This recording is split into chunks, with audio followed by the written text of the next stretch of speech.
최경영의 최강 시사.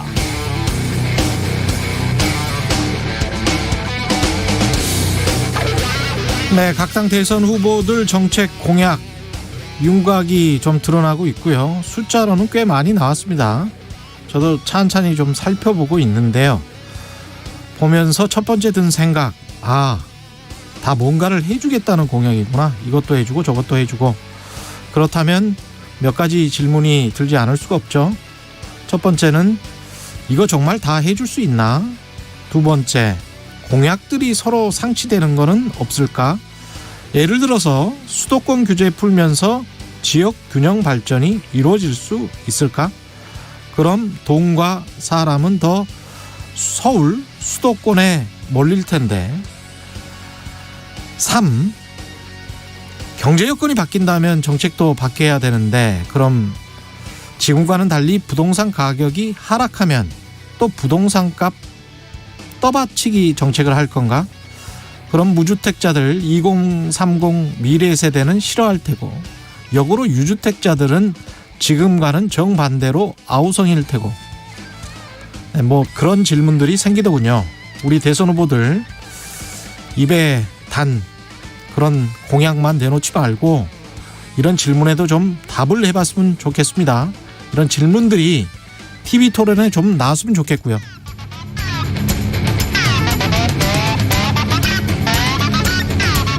네, 안녕하십니까. 1월 21일 세상에 이익이 되는 방송 최경영의 최강시사 출발합니다. 저는 KBS 최경영 기자고요. 최경영의 최강시사 유튜브에 검색하시면 실시간 방송 보실 수 있습니다. 문자 참여는 짧은 문자 50원, 긴 문자 100원이 드는 샵 9730 또는 유튜브에 의견 보내주시기 바랍니다. 새해부터 새로운 기능이 추가된 무료 KBS 콩 어플도 많은 이용 부탁드리고요. 청취율 조사 기간 맞아서 방송 참여해 주시는 분들 추첨해서 따뜻한 커피 쿠폰 보내드립니다. 많은 참여 부탁드리고요. 오늘 인터뷰 8시부터 김종인 전 국민의힘 총괄선거대책위원장 만납니다.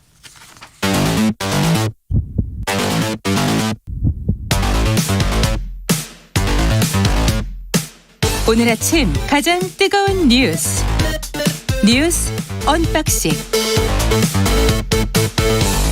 네, 뉴스 언박싱 시작합니다. 민동기 기자, 김민아 평론가 나와 있습니다. 안녕하십니까? 안녕하십니까? 예, 김종인 전 위원장이 드디어 나오시는데 물어볼 말이 상당히 많습니다. 한 30분 인터뷰하는 건가요? 예, 한 30분 할 것 같습니다. 네, 2시간은 해야 되지 않을까요?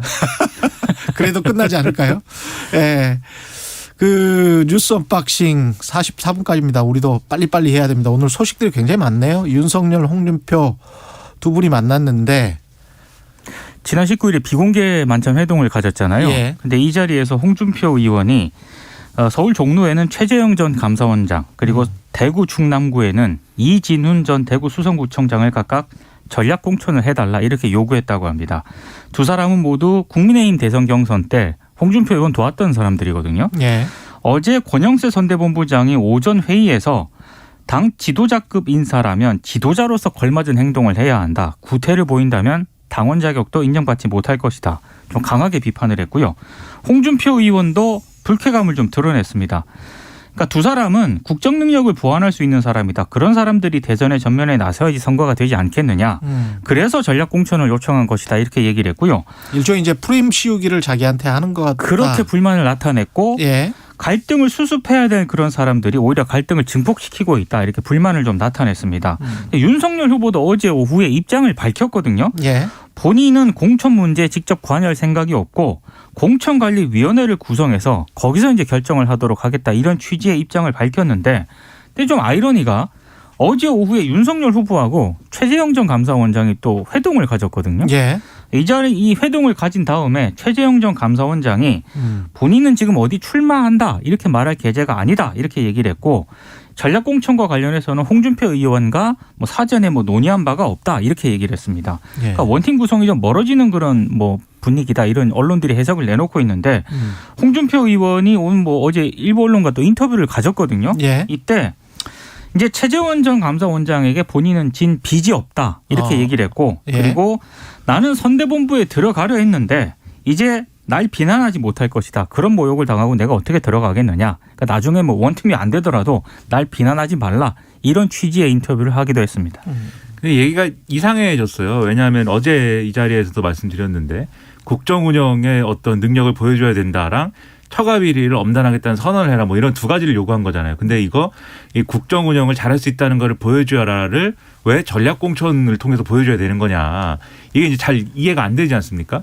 최대한 선의로 해석을 하면은 이게 이 전략 공천을 지금 할 수 있는 상황이 아닐 텐데 종로도 그렇고 대구 중랑구도 그렇고 왜냐하면 이게 굉장히 초미의 어떤 그런 관심사인 지역구인데다가 특히 종로의 경우에는 대선하고 러닝메이트 개념이다 뭐 이런 개념도 있고 이러니까 그렇죠. 또 쉬운 선거구가 아니잖아요. 여기가 계속 민주당이 했기 그렇죠. 때문에. 예. 이런 여러 가지 조건들이 있기 때문에 굉장히 이제 여러 가지 조건을 놓고 고민해야 되는 지역구이고 대구 중랑구의 경우에는 뭐 전통의 이제 보수 정당의 아성인 지역이기 때문에 사실 이거야말로 공천이 곧 당선인 지역구에 가까운데 이렇게 쉽게 전략 공천할 수 있는 지역구가 아니죠. 근데 이런 거를 제안을 했을 때 관철시킬 수 있다라면 그만큼 뭐 윤석열 후보가 나름대로 이런 복잡한 이해관계를 잘 조정할 수 있는 능력을 갖고 있구나. 이렇게 보여줄 수 있는 거 아니냐. 그리고 이렇게 탕평 인사를 할 수 있구나. 이게 앞으로 윤석열 정권이 되면은 탕평 인사를 하겠구나. 뭐 이런 거 아니냐라는 건데 이게 이제 선의로 해석을 한 거고 그런데 그냥 우리가 어떤 선거의 논리로 보면은 이렇게 할 수 없는 것이고 그리고 홍준표 의원이 선거 윤석열 후보의 당선을 위해서 내가 뛰겠다라고 얘기하면서 뒤에서는 이렇게 내 사람을 좀 이 공천시켜 달라라고 얘기한 모습이 됐다면 그건 이제 오히려 구태 정치가 맞는 거죠.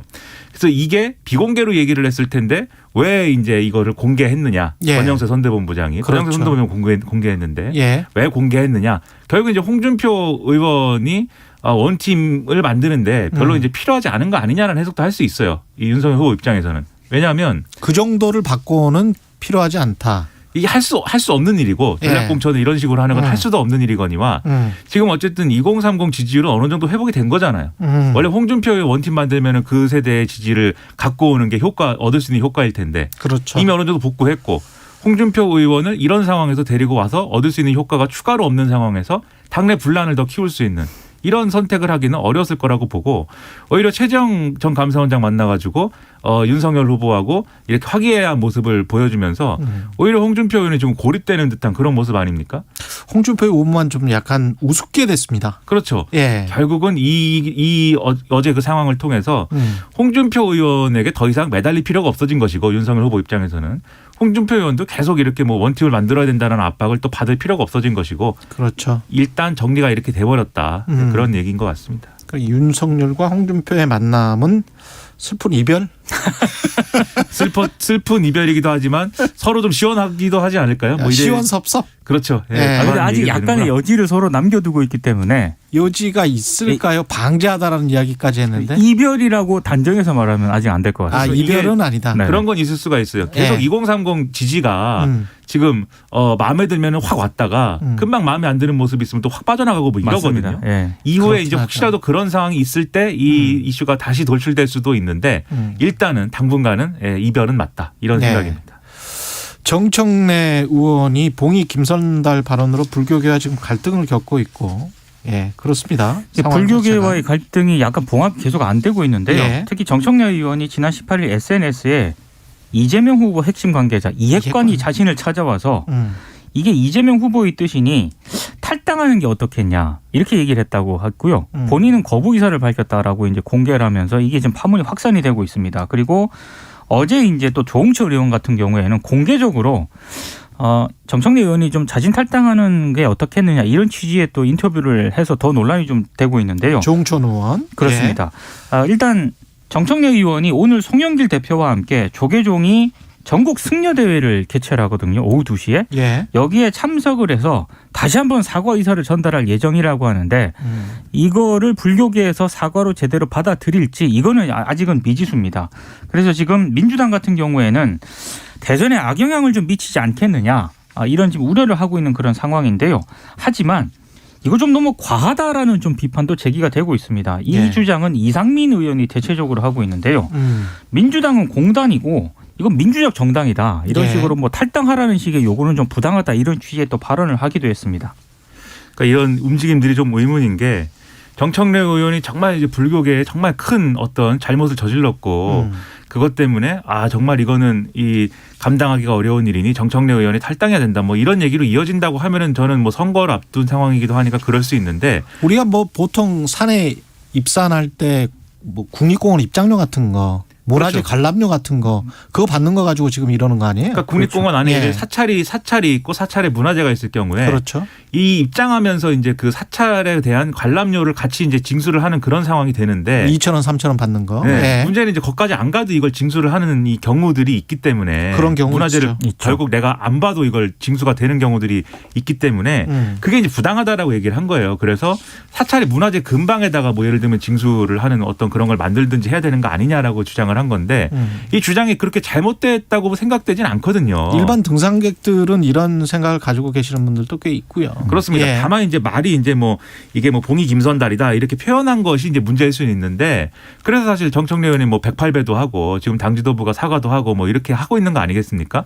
이건 사과라든가 유감 표명이라든가 뭐 이런 정도로 해결될 문제로 보이는데 다만 불교계는 이것 때문만에 우리가 이러는 건 아니다 이런 그렇죠. 얘기하고 있어요. 여러 그동안 가지로. 문재인 정부가 좀 불교계를 섭섭하게 했다. 그렇죠. 예. 근데 이것도 사실은 섭섭하게 했다는 내용들이 뭐 특정 다른 종교에 편향적이었다 이런 것들이 사실 그렇게 보면 그런 거고 아니라면 아닌 거고 그리고 어떤 이권의 문제처럼 보이기도 하고 이런 문제들이 있어요. 예를 들면 과거에 이제 보수 정권 때 템플스테이 예산 이제 그게 이제 배정? 좀 그게 축소됐다고 해가지고 불교가 굉장히 강하게 반발하기도 하고 그랬는데 이제 그런 모습들이 있는 상황에서 정청래 의원이 이게 선거에 누가 된다고 하는 이유만으로 탈당을 했을 때 나름 이제 자기도 이 지지자들에게 뭐 설명을 해야 되잖아요. 내가 왜 그렇죠. 탈당한다는 거에 대해서. 예. 근데 이런 이유로 탈당한다고 하는 게 그게 설명이 되겠는가. 그래서 이 탈당 요구를 쉽게 납득하기는 어려울 거거든요. 봉이 김선달이라는 그 단어는 말 실수였다고 하더라도 전체 내용이나 맥락을 보면 이건 서로 간에 찬반이 있는 내용일 수 있겠습니다. 그렇죠. 예. 그렇습니다. 그렇기 때문에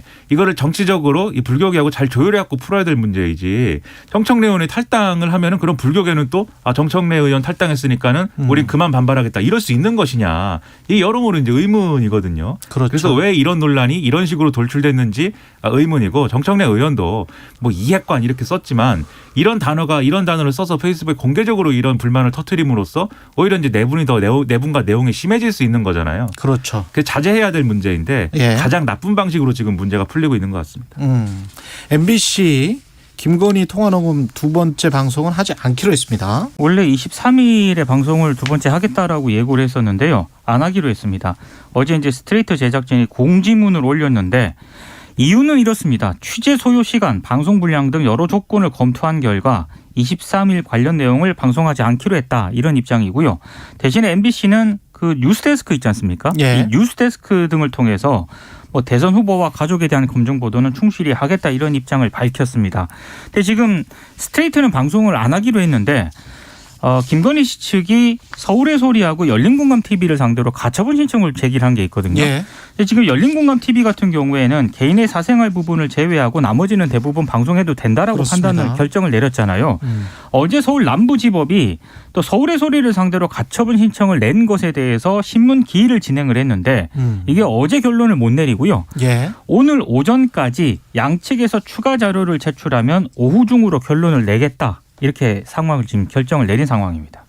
그러니까 MBC가 보도를 하지 않기로 한 것인지 아니면은 취재를 진행 중인데 이번 주에 스트레이트를 통해서 이것을 보도할 정도로 취재가 이제 이루어지지 않아 가지고 뭐 사실상의 이제 연기를 하는 것인지 앞으로 두고 봐야 되겠죠. 왜냐하면 뉴스데스크를 통해서 이제 뭐 진행을 하겠다고 했으니까. 예. 근데 저는 뭐 고민이 상당히 깊었을 거라고 보는 게 지난번에 이제 김건희 씨 관련 녹취록 방송한 것에 대해서는 이 자리에서도 뭐 우리도 얘기를 했지만 각계각층의 비판들이 있었거든요. 근데 그 비판이라는 게 뭐 이런 뭐 김건희 씨 발언이 정치적으로 어떤 영향이 있다 이런 게 아니라 보도윤리, 취재윤리 이런 차원에서의 비판들이 많이 있었기 때문에 아무래도 고민을 할 수밖에 없고 그러려면 이 고민을 최대한 반영해가지고 방송을 하려면 이 말씀드렸듯이 뭐 취재가 중심이 되고 김건희 씨의 발언이 그 취재 내용을 뒷받침하는 방식의 그런 틀을 짤 수밖에 없는 거예요. 근데 그게 이제 시간이 부족했거나 취재가 잘 안 됐다라고 하면은 그럼 무리해서 이 김건희 씨의 육성을 뭐 그냥 계속 방송하기보다는 그런 시간을 가지고 충실한 내용을 더 만들어 가지고 완벽한 보도를 하는 게 맞겠죠. 그래서 그런 취지라면은 저는 긍정적인 어떤 결정이다. 결정이라고 생각을 합니다. 저도 같은 생각인데요. 1편을 보고 사람들이 그런 이야기를 했잖아요. 그 취재 위주의 보도가 될 줄 알았는데 그렇죠. 녹취록 위주의 보도가 됐기 때문에 좀 실망했다. 근데 그 이론 구성상 보면 탐사 기획 이 스트레이트 같은 경우도 장인수 기자가 이걸 녹취록을 받아서 아마 혼자나 한 명 정도 보조를 받으면서 진행을 했을 가능성이 높은데 그 시간을 봤을 때 제가 보기에는 취재량이 엄청 많이 들어요. 그 시간도 그렇고 그래서 몇 명이 달라붙어야 되는 일이거든요. 그래도 한 1개월 정도 아무리 빨라도 1개월 정도 걸리는 일이라서 이게 1편을 하고 2편을 일주일 동안에 사실은 편집 제작하는 시간도 한 이틀 정도 걸리기 때문에 사실상 시간이 없습니다. 그러니까 그렇습니다. 녹취록을 그냥 튼다라고 생각을 했다가 1편 끝나고 나서 뭐 열린공감 TV랄지 다른 유튜브 서울의 소리랄지 이런 녹취록 일부가 또 나와버렸잖아요. 네. 그렇죠. 그러니까 방송할 게 없는 거예요. 제가 봤을 때는 그렇습니다. 방송할 것 자체가 없고 그러면 취재를 다시 해야 되는데 취재를 하려고 하니 시간이 부족하고 뉴스데스크에서 하겠다고 하는 거는 다른 대선 후보들 다 모아서 취재를 제대로 해서 뉴스데스크 같은 경우는 이제 보도국 전체가 투입되는 거잖아요. 그래서 기자들이 뭐 수백 명이 투입이 되는 거니까 물론 이것에만 투입되는 사람들은 뭐 10명이나 되겠습니까? 그렇죠. 그래서 수백 명은 언박싱에서도 아니겠죠. 예. 언박싱에서도 10명이나 되겠습니까? 스트레이트 첫 보도 예. 전에 계속 강조를 하지 않았습니까? 추가 취재라든가 이런 게 반드시 동반이 돼야 그렇습니다. MBC에 역풍이 불지 않는다라고 예. 계속 얘기를 한 적이 있습니다. 그러니까 그런 부분들을 MBC가 너무 가볍게 생각한 것 같아요. 그런 부분들은 MBC의 좀 실책인 것 같습니다. 예. 박영수 녹취록 공개가 됐는데 그 해명이 좀 이상해요. 그 해명이 이게 뭐죠? 그러니까 이 한국일보가 어제 이제 김민하 평론가가 살짝 언급을 하지 않았습니까? 예. 박영수 전 특검이 대장도 개발 사업 초기 화천대유에 사업 자금을 건넸다는 내용이 이제 한국일보를 통해서 녹취록이 보도가 됐는데 박영수 전 특검의 해명은 이렇습니다. 초기 사업 자금 5억 원이 전달되는 과정에 본인의 계좌만 빌려줬을 뿐 본인은 관여한 바가 없다. 이런 취지로 해명을 했거든요. 근데 조금 저는 더 추가적인 해명이 좀 필요할 것으로 보입니다. 특히 한국일보가 보도한 그 김만배 씨와 대화 녹취록을 보면은요. 김만배 씨가 2020년 4월 4일에 박영수 전 특검의 인척으로 알려진 이모 씨 있지 않습니까? 이 이모 씨에게 돈 문제를 언급을 하면서 이런 얘기를 합니다. 우리 법인 만들 때 돈 들어온 것도 박영수 고검장 통해서 들어온 돈이다. 그리고 그 이모 씨 통장에 그것은 해줘야 돼. 무슨 말인지 알겠지? 이렇게 언급한 대목이 있거든요. 예. 그러니까 이거는 박영수 전 특검을 통해 화천대유 설립 초기 자금을 받았으니까 그 박영수 전 특검하고 인척 관계인 이모 씨에게 돈을 지불해야 한다라는 취지로 충분히 해석될 수 있는 그런 대목이지 않겠습니까? 그러네요. 예. 그리고 박영수 전 특검이 김만배 씨에게 돈을 건넨 시점이요. 화천대유가 대장동 개발 우선 협상 대상자로 선정된 지 일주일 만이거든요. 그러니까 이게 당시 화천대유가 성남도시개발공사하고 사업 협약 체결을 앞두고 있었는데 총 사업비가 70억 정도 약간 넘는 금액인데 예. 사업 보증금 명목으로 이거를 납부해야 됩니다. 그런데 당시 화천대유가 성남도시개발공사에 72억 정도를 납부를 했는데 이 72억에 박영수 전 특검 계좌에서 나온 5억 원이 포함됐을 가능성이 있지 않겠느냐. 요거는 이제 합리적으로 의심이 가능한 그런 대목이고 그렇다라고 한다면 박영수 전 특검이 투자자로서 대장동 사업 초기부터 좀 관여를 한 게 아니냐 이런 의혹이 제기될 수 있는 거죠. 근데 박영수 특검은 계좌만 빌려줬대요. 네. 계좌만 근데 왜 빌려주죠? 그게 그 박영수 특검은 예. 뭔가 돈 거래 관계를 명확히 하기 위함이다라고 주장을 했는데 누구와 누구와의 그것만으로 설명이 안 돈 되죠. 거래 관계를. 김만배 씨와 그다음에 이모 자신의 씨. 그렇죠. 인척이라고 하는 이모 씨가 예. 그냥 직접 서로 계좌에 돈을 넣거나 빼면 되는데 왜 근데 박영수 특검이 어떤 은행이고 신탁사예요? 그러니까 어둠의 은행이었던 건지 예. 김만배 씨가 특별히 부탁을 해서 예. 뭐 아는 사이니까 예. 그래서 빌려준 것이다라는 취지의 해명인데 근데 그것만으로는 설명이 제대로 안 됩니다. 이게 무슨 말인지 모르겠어요. 계좌를 왜 빌려줘야 되죠?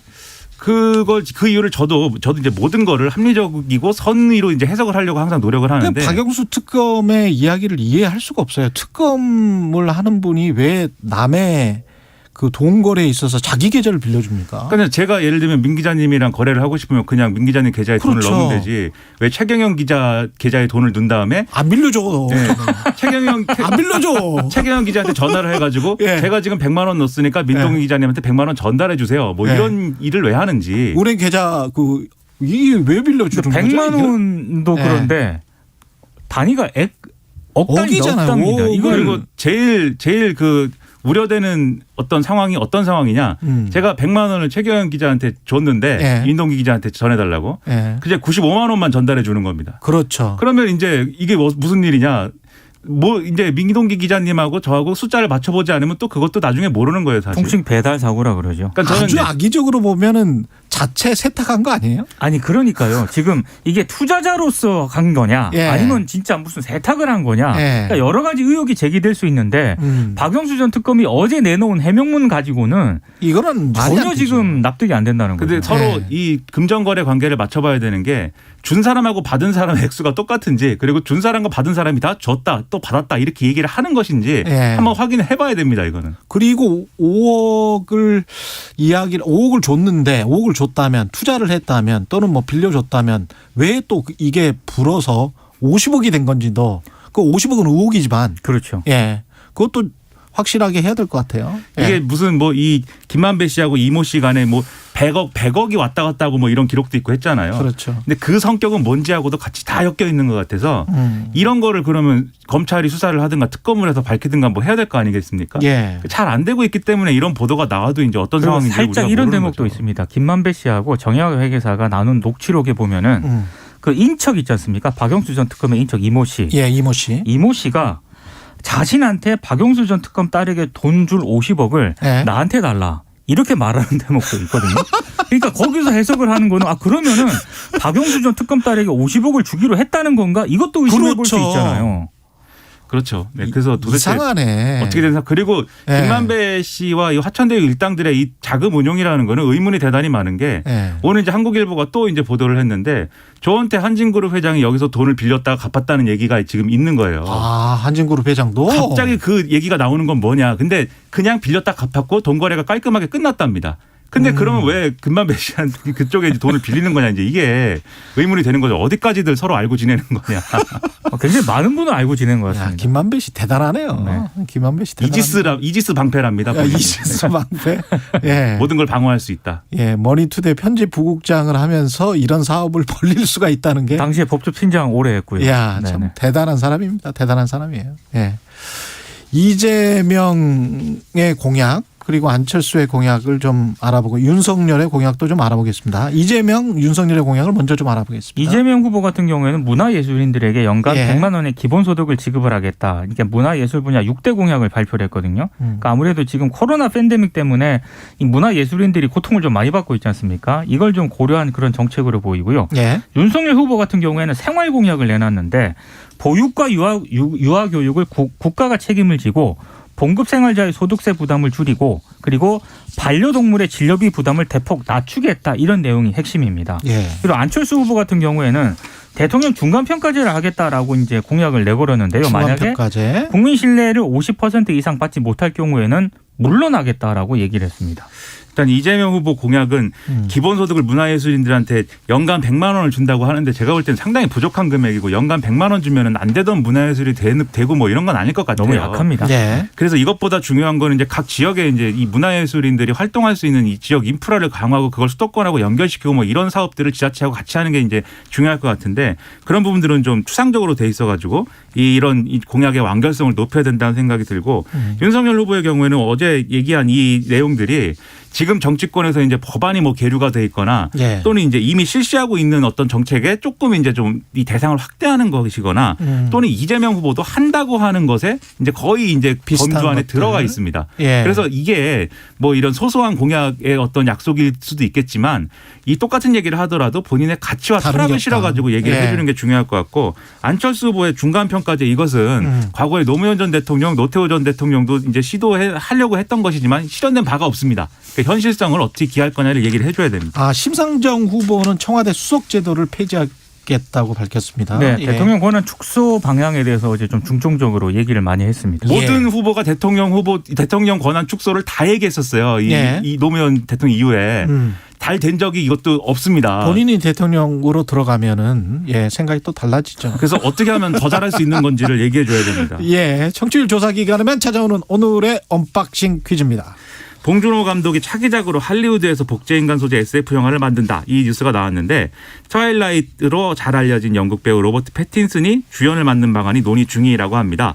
그런데 이 영화 제목을 맞추는 건 아니고요. 이 영화 제목을 맞추는 게 아니고 봉준호 감독의 이전 영화의 제목을 맞추는 겁니다. 쉽지. 비영어권 영화 최초 아카데미 작품상 등의 4관왕에 올랐던 이 영화 제목은 무엇일까요? 그리고 이 영화는 HBO 시리즈로도 제작 중에 있다. 이런 얘기도 있다고 합니다.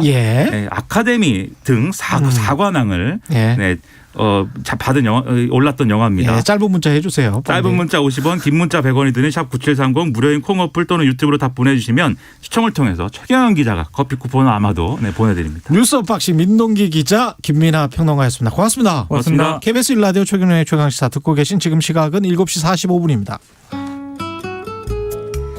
이번 주 내내 추위의 기세가 강력합니다. 내륙을 중심으로 한파주의보가 경기 북부와 강원 중북부 산지, 영서 북부, 토 충청 내륙에는 어젯밤부터 한파 경보가 이어지고 있는데요. 지금 철원이 영하 17.3도, 안동 영하 11도 등 내륙에서 영하 10도를 밑도는 곳이 많고요. 서울도 체감온도는 영하 13도 가까이 떨어져 있습니다. 낮부터는 기온이 오름세를 보일 텐데요. 오늘 한낮에 서울이 영상 4도, 대전 7도, 광주와 대구 8도, 부산, 제주는 10도까지 오르겠습니다. 한파가 주춤하려니 먼지가 짙어지고 있습니다. 인천과 경기 남부, 충청권, 전북에서 미세먼지 농도 나쁨 단계를 보이겠고요. 광주도 오전 한때 공기가 탁하겠습니다. 주말에는 추위가 누그러지고 평년 기온을 웃도는 곳도 있겠습니다. 다만 충남과 남해안, 제주도는 내일 밤부터 모레 사이 빗방울이 떨어지거나 눈이 날리는 곳이 있겠습니다. 현재 서울의 기온은 영하 8.5도, 습도는 78%입니다. 박다효입니다. 이어서 이 시각 교통정보입니다. KBS 교통정보센터의 유하영 씨입니다. 네, 이 시각 고속도로는 사고가 많습니다. 경부고속도로 부산 방면 오산 졸음쉼터 부근 2차로에서 사고 나면서 동탄 분기점부터 정체입니다. 수도권 제일순환고속도로 일산에서 판교 방면 시흥 휴게소 부근 2차로에서 사고가 나 도리분기점부터 밀리고요. 중부고속도로는 남이 쪽으로 하남 만남 휴게소에서 사고 처리하면서 정체입니다. KBS 교통정보센터였습니다.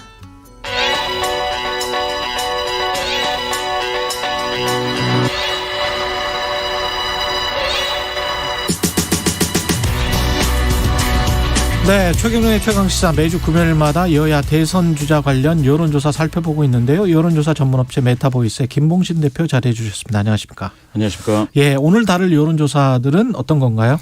예, 두 개인데요. 첫째는 이제 전국 지표조사 MBS입니다. 엠브레인 퍼블릭, 캐스트 리서치, 코리아 리서치, 한국 리서치 등 4개 여론조사 기관이 17일부터 사흘간 1,000명, 전국 성인 남녀 1,000명을 대상으로 전화 면접 조사 방식으로 이루어졌고요. 오차 범위는 95% 신뢰 수준에서 플러스 마이너스 3.1%포인트, 응답률은 26.5%입니다. 그리고 또 하나는 JTBC 글로벌 리서치 조사인데요. JTBC가 한국 리서치 글로벌 리서치에 의뢰 지난 1월 16일부터 이틀간 전국 만 18세 이상 남녀 1,020명을 상대로 휴대전화 안심번호 무작위 추출 방식으로 이루어졌습니다. 오차 범위는 95% 신뢰 수준에서 역시 플러스 마이너스 3.1%포인트, 응답률은 16.9%이고요. 자세한 사항은 중앙선거여론조사 심의위원회 홈페이지를 참조하시면 되겠습니다. 전국 지표조사 17, 18, 19일 조사를 해서 어제 발표된 여론조사 여야 주자들 이재명, 윤석열 붙었군요. 완전히 붙었습니다. 1%포인트 격차니까 사실상 같은 지지율이다 이렇게 보셔도 될 정도고요. 그렇죠. 이재명 후보 3%포인트 하락했고 윤석열 후보는 5%포인트 상승했습니다. 추세를 보시는 게 중요한데 윤석열은 그 전주해서 28이었는데 33으로 됐었고 이재명은 36, 37이었는데 34로 됐다. 추세가 굉장히 중요한 것 같습니다. 그렇습니다. 이 원인은 뭐라고 보세요? 원인이요? 아무래도 이 조사는 지금 김건희 씨 그 통화 이유죠. 예. 17, 18, 딱 19 걸쳐서 예. 그 바로 직후에 예. 이제 조사가 됐는데 김건희 씨 통화 내용에 대해서 약간 좀 최악일 것이다라는 그런 생각들을 많이 하셨을 수도 있겠습니다. 그렇죠. 그러다 보니까 이제 기저 효과가 발생해서 실제 통화 내용이 오히려 김건희 씨에 대한 호감, 뭐 평범하다, 내지는 별 영향 없다. 예, 이런 정도는 이야기할 수 있지라는 평가도 다수 나타난 것 같고요. 예. 그러다 보니까 지금 이렇게 회복세가 있지 않았는가. 회복세가 이렇게 특히 보입니다. 어느 지역, 어느 세대에서 많이 일어났나요? 윤석열 후보 5주 만에 이제 30% 선을 상향 돌파하면서 충청권에서 17%포인트, 부울경에서 9%포인트, 예. 그리고 이제 중도 성향자에서 9%포인트. 9%. 이렇게 좀 뭐라 그럴까요? 약간 좀 확장력을 좀 발휘하고 있는 그렇게 좀 보이고 있습니다. 이 연령대별로 봐도 예. 연령대. 2030에서 꽤 상승했군요. 2030에서 각각 이제 7%포인트 상승했는데요. 이와 이제 대조적으로 이재명 후보는 20대에서는 5%포인트 하락, 30대에서는 14%포인트 하락을 보였습니다. 예. 그렇습니다. 예. 그리고 안철수 후보는 약진이 두드러졌었는데 예. 비슷한 상황, 더 치고 나가지는 못하는 상황인 것 같습니다. 2%포인트 하락에서 12%포인트인데요. 예. 뭐 어쨌든 이제 10%대 초반에 안착하기는 했습니다. 그런데 보니까 이제 안철수 후보하고 윤석열 후보 둘이서 약간 좀 지지율 경쟁하는 그런 양상이 좀 나타납니다. 예. 충청에서 안철수 후보 살짝 하락하고 윤석열 후보 상승하고 중도에서 안철수 하락, 윤석열 상승, 60대에서 안철수 하락, 윤석열 상승, 서울에서도 마찬가지입니다. 아, 그렇군요. 예. 두 그러니까 후보가 약간 겹친다. 지지층이. 충돌하는 그런 지지율 경쟁 상황이 보이는 그런 어떤 계층이 있습니다. 그렇군요. 예. 지지하는 후보는 무관하게 누가 예. 당선될지 당선 가능성에 관한 질문 이 결과는 어떻습니까? 이게 이제 격차가 꽤 있었습니다. 네. 아시다시피 이제 이재명 후보가 거의 절반 정도를 가져가는 그런 상황이었는데 이번에 좀 오차범위를 벗어난 변동 상황이 있어가지고요. 예. 이재명 후보는 8%포인트 하락해서 40, 윤석열 후보는 7%포인트 상승해서 34. 그래서 격차가 6%포인트니까 오차범위 내로. 오차범위 내로. 예, 들어와서. 알 수 없다 이제. 팽팽하게 붙었습니다. 예.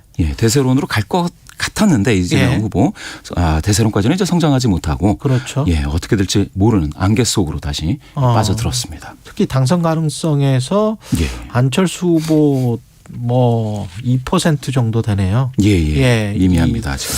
이 조사를 보면 뭔가 이제 단일화 필요성에 관한 질문이 안 나올 수가 없는데 야권으로서는 어떻습니까? 답은? 단일화가 필요하다 또 필요하지 않다가 이제 46%, 42%니까 4%포인트 격차로 대등합니다. 예. 그런데 좀 이제 세부적으로 보게 되면 진보 중에서는 필요가 28, 불필요가 60 이렇게 나오는데요.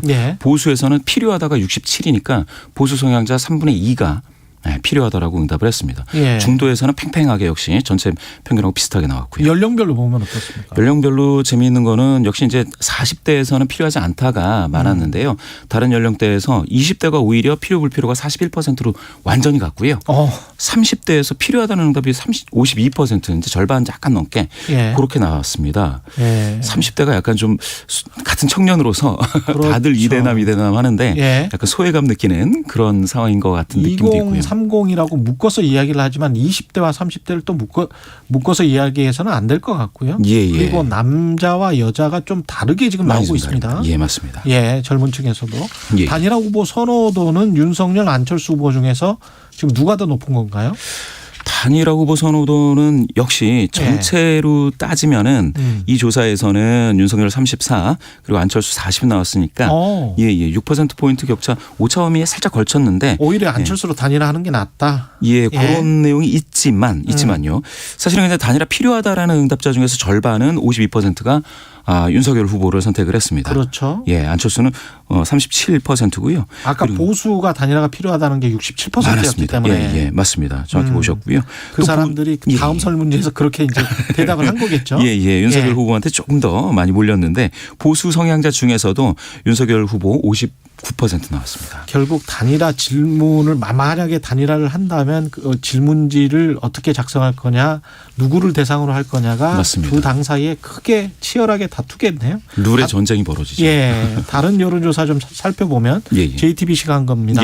예. 만약 네 후보가 대결할 경우에 예. 단일화 안 된다. 그러면 예. 이재명, 윤석열, 안철수, 심상정 어떻게 나왔나요? 이재명 34.6, 윤석열 32.9, 안철수가 14, 심상정 3.4인데요. 이렇게 보면은 사자 대결에서는 이재명 대 윤석열이 1.7%포인트 아주 박빙으로 나타났습니다. 예. 예, 이건 뭐 누가 이겼다라고 할 수가 없는. 맞습니다. 비슷합니다. 다 오차범위 내니까요. 예, 뭐라고 예. 말할 수가 없습니다. 지금 상황은. 예. 다 접전이라고 봐야 되네요. 예. 3자 대결 상황은 어떻습니까, 만약에? 이게 이제 야권 단일화를 가정했기 때문에 이제 3자 대결이라는 게 이제 이루어진 건데요. 그렇죠. 워딩에는 문구에는 누가 단일화했다 이렇게 구체적으로 설명하지 않은 상태에서 물어봤더니 이재명과 이제 윤석열에서는 비슷합니다. 37.5, 37.2 나왔으니까 거의 격차가 없죠. 예. 심상정은 6.1로 약간 좀 좋아지고요. 예. 근데 이재명 안철수 붙이면은 안철수가 이재명이 약간 더 오차범위 내에서 좀 높게 34.2 그리고 안철수 31.6 이런 정도로 나와서 사실상 3자 대결에서도 단일화 후 3자 대결에서도 큰 차이는 없습니다. 이번 선거 재밌네요. 예. 어떻게 될지 모르겠습니다. 예. 지금 상황으로서는 아무런 말도 아무런 애언도 할 수가 없는 그런 상황입니다. 오늘 말씀 감사하고요. 지금까지 메타보이스 김봉신 대표였습니다. 고맙습니다. 예, 감사합니다. 오늘 언박싱 퀴즈 정답은 기생충입니다. 정답 보내주신 분들 중 추첨 통해서 따뜻한 커피 쿠폰 보내드리겠습니다. 감사드리고요. KBS 1라디오 최경영의 최강시사 1부는 여기까지입니다. 잠시 후에 김종인 전 국민의힘 총괄선거위원장 나옵니다.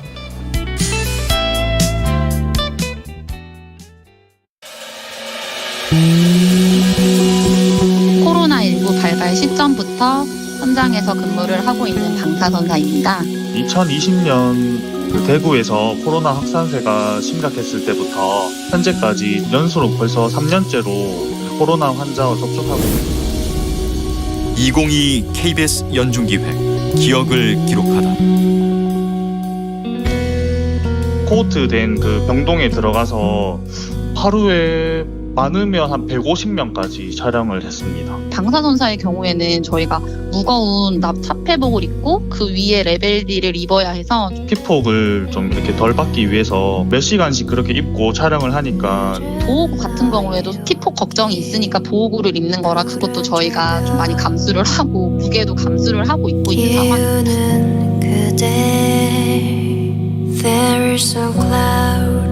방사선사 업무가 코로나 진료의 핵심인데 코로나가 확산이 되었을 때 처음에는 방사선사라는 직업이 그렇게 다른 의료진들에 비해서 주목을 받지 못해서 그런 점이 많이 안타까웠습니다. 일단은 코로나19 진단과 치료를 위해서는 많은 방사선사 선생님들이 보이지 않는 곳에서 밤낮으로 열심히 힘쓰고 있다는 사실도 잊지 않아 주셨으면 좋겠습니다. 대구 동산병원 박용준, 서울 아산병원 최가은 방사선사는 기억합니다. 그들이 없었다면 코로나 치료는 불가능했습니다. 자신들이 아니면 할 수 있는 사람이 없다는 사명감. 엑스레이를 찍으며 두려움에 떠는 환자들의 마음을 받기에 뒤로 물러설 수 없었습니다. 코로나 최전선에 방사선사가 있습니다. 당신과 대한민국의 기억, KBS가 기록합니다.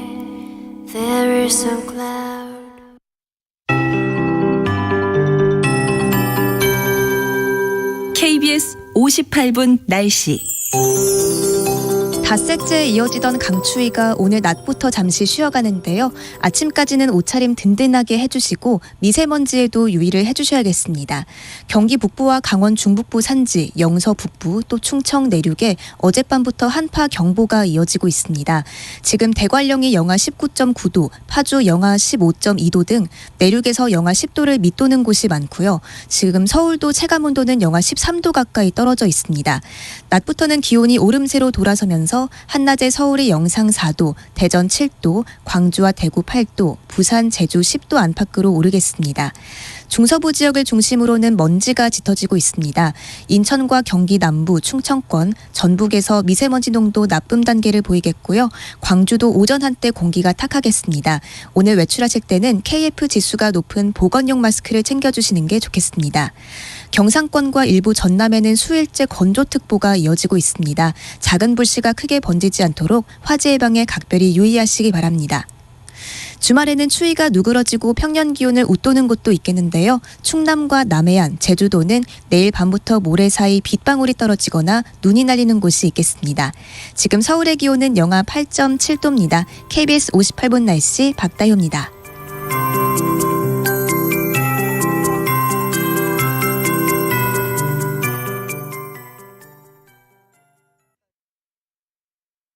정성을 다하는 국민의 방송 KBS가 8시를 알려드립니다. AM 711kHz, FM 97.3MHz, KBS 1라디오입니다. HLKA.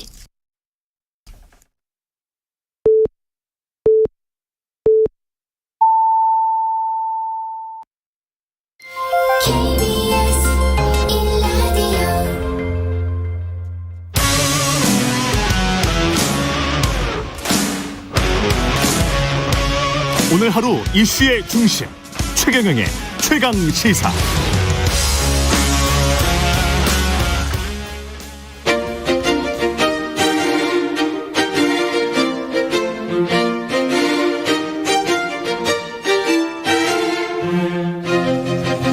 네, 안개 속 대선 요동치는 판세입니다. 혼전의 20대 대통령 선거 이제 47일 남았는데요.